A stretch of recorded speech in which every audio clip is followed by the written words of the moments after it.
धम्म सेनापति अरहत सारिपुत्र के जीवन चरित्र पर हम पिछले 1-2 दिन से चर्चा कर रहे हैं।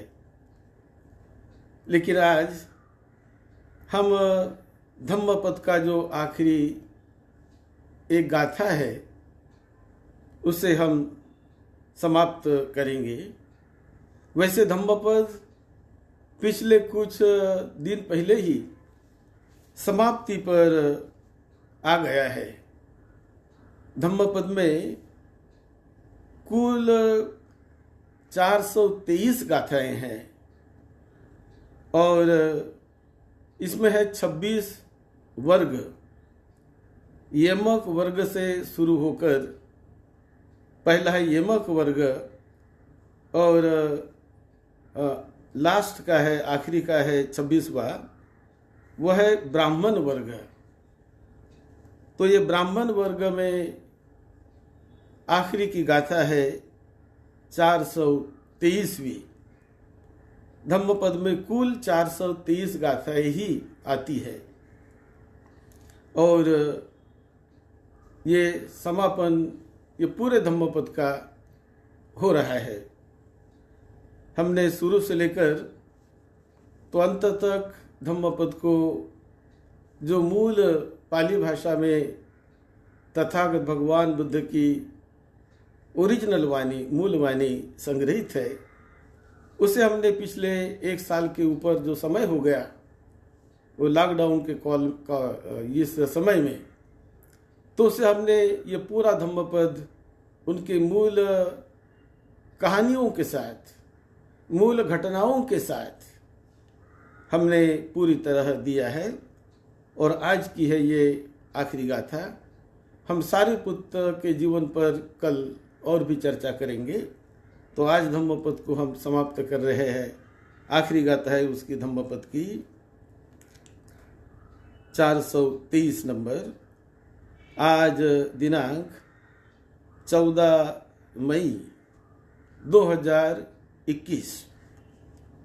गाथा है पुब्बे निवासं यो वेदी सग्गापायं च पश्यति अथो जाति क्षयं पत्तो अभियावेशितो मुनि सब्बवोषित वोसानं तमहं ब्रूमि ब्राह्मणं ति। एक बार तथागत भगवान बुद्ध श्रावस्ती के जेत वन विहार में बड़े भिक्षु संघ के साथ साधना हेतु रह रहे थे, विहार कर रहे थे।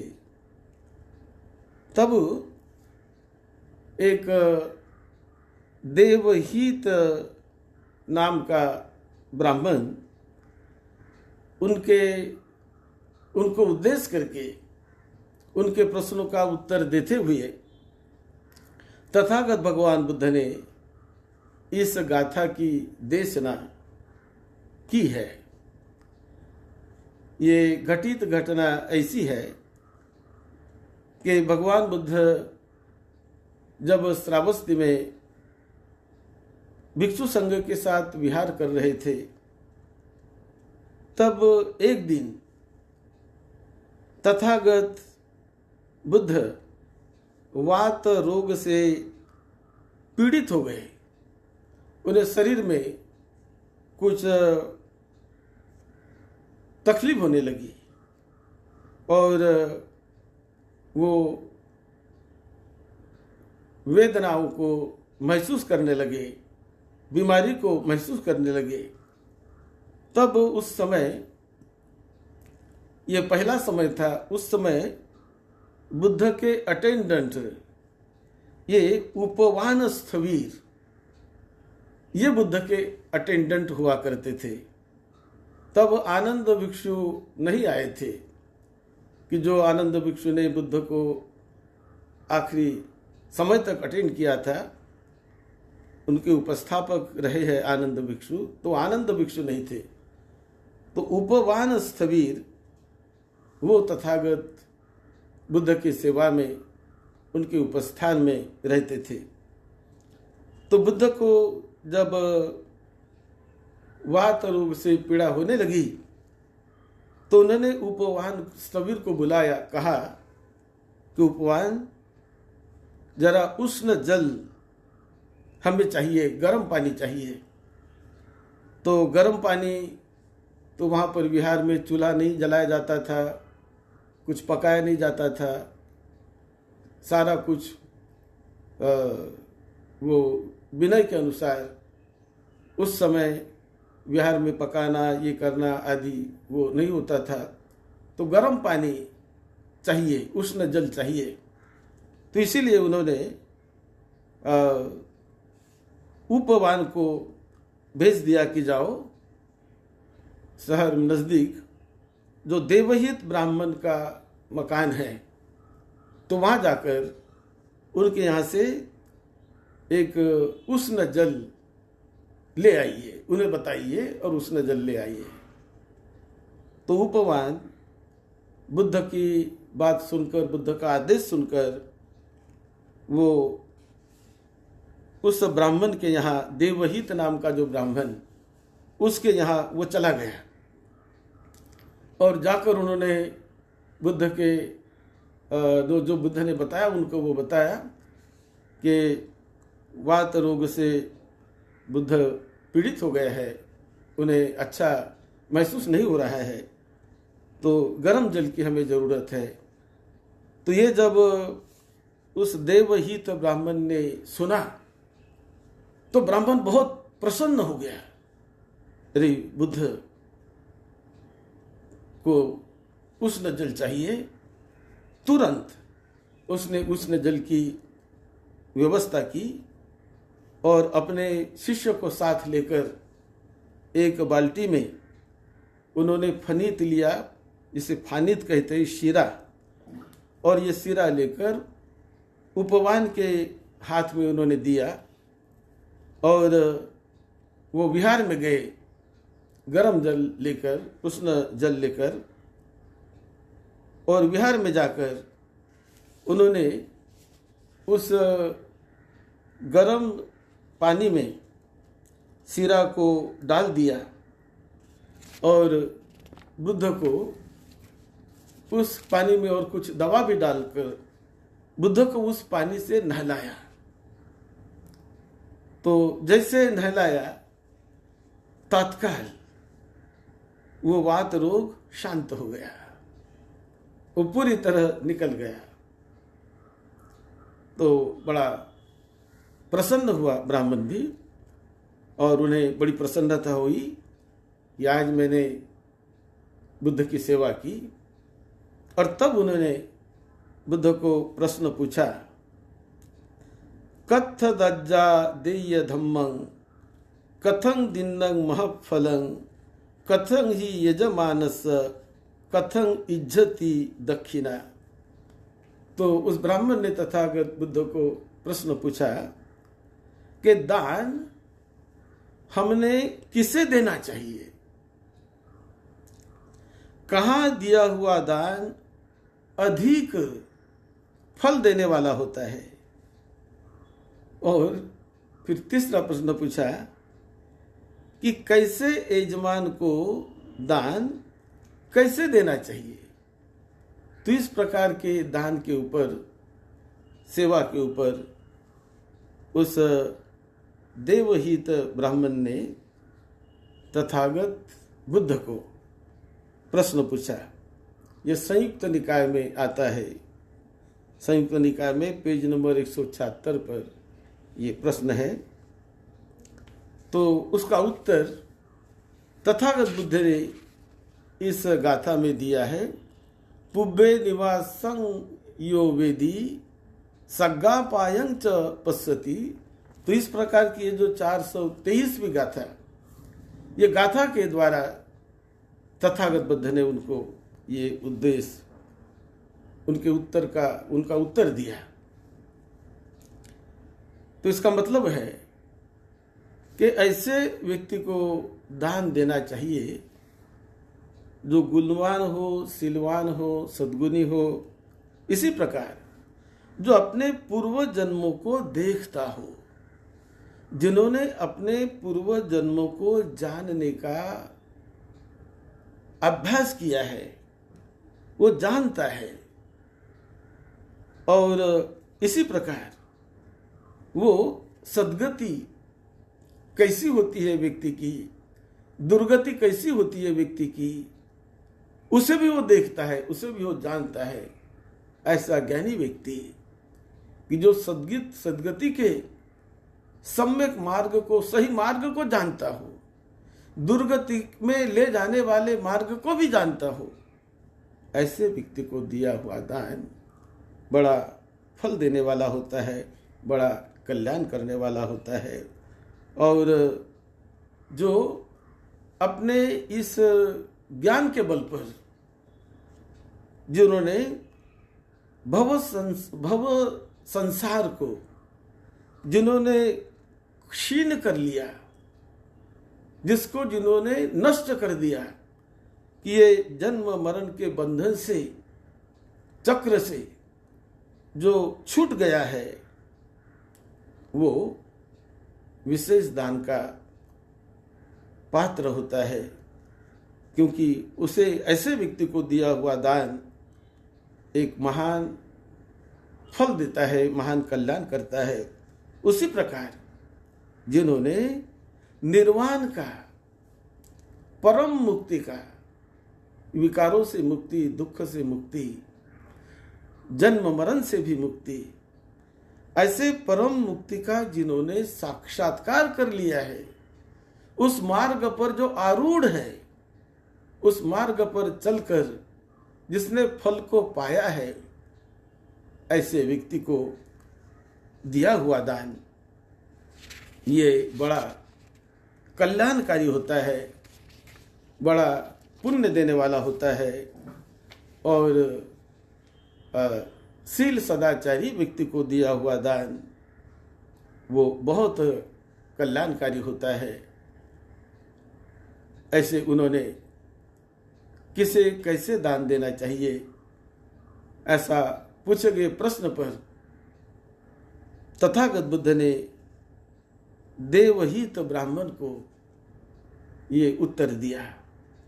और ये गाथा में बुद्ध वही कहते हैं, पुबे निवासं यो वेदी सग्गा पायं च पश्यति अथो जातिक खयं पत्तो अभिया वेसितो मुनि सब ओसित ओसानं तमहं ब्रह्मी ब्राह्मणं।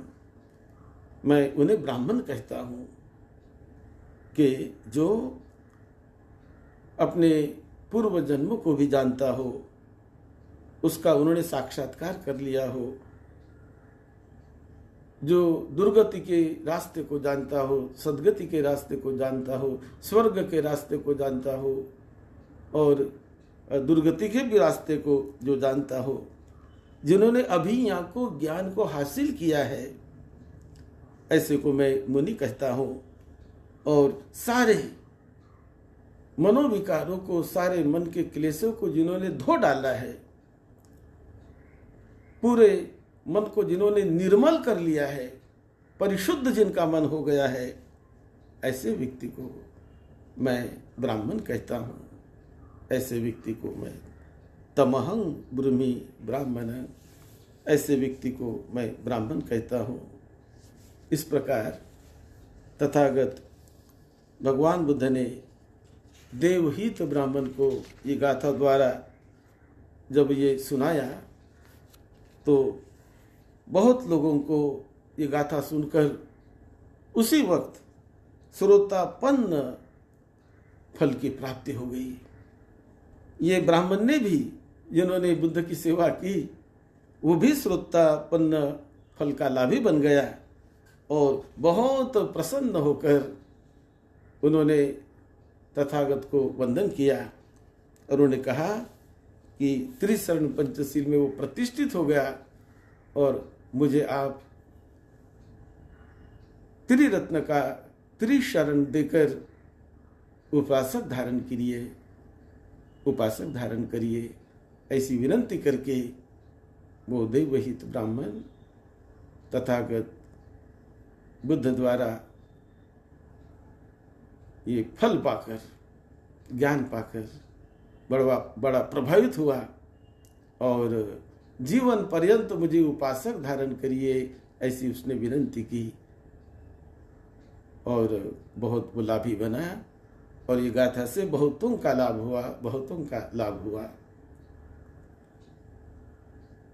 यहाँ ये धम्मपद की 430वीं गाथा समाप्त हो जाती है।